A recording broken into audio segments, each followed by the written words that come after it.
Happy AAPI Heritage Month, and I want to talk about something that I only learned a couple years ago that I don't think is common knowledge to people that aren't Asian American or Pacific Islanders themselves. For the longest time, I was under the impression that Filipinos were Pacific Islanders. And despite growing up in a Filipino household, there wasn't a whole lot of knowledge that was passed down to me, and so I had to do a lot of that learning later on in life. Like, I knew I was a quarter Filipino, but I didn't know I was 25% Ilocano until I took a 23andMe. I've had this conversation with a lot of people, and there are quite a few people who think that Filipinos are considered Pacific Islanders.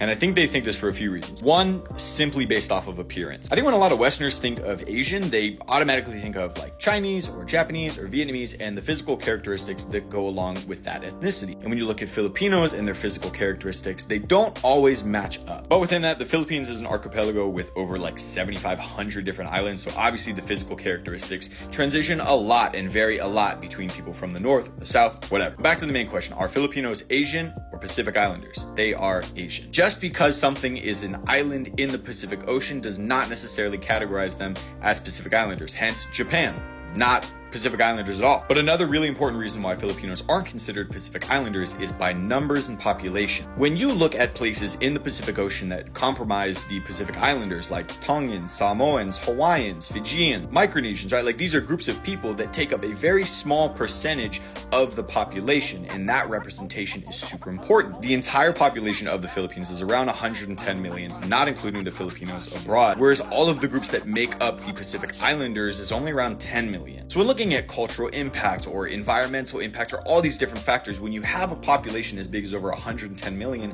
and you have a small fraction of that, which do you think is going to overshadow the other? Representation obviously matters, and the Pacific Islanders and the islands that make up Pacific Islanders are already super underrepresented in media, in culture, in anything. So if you just smush those two together, the Philippines and all the Pacific Islanders, which do you think is going to overshadow the other? And while there might be some similarities and influences between the Philippines and some islands in the Pacific Islanders, such as Hawaiian Islands, those similarities and those connections don't outweigh the vast differences in culture, in history, in people, in language that those islands have. Last but not least, the broad diversity between Asian Americans, Asians, and Pacific Islanders deserve their own recognition and not just to be grouped together. There are so many cultural differences between language, between history, between food, between fashion, between everything. And why the United States just went, y'all look similar enough, let's just do 1 month, is kind of bullshit. Nonetheless, happy AAPI Heritage Month to everybody watching this. Thank you and salamat po.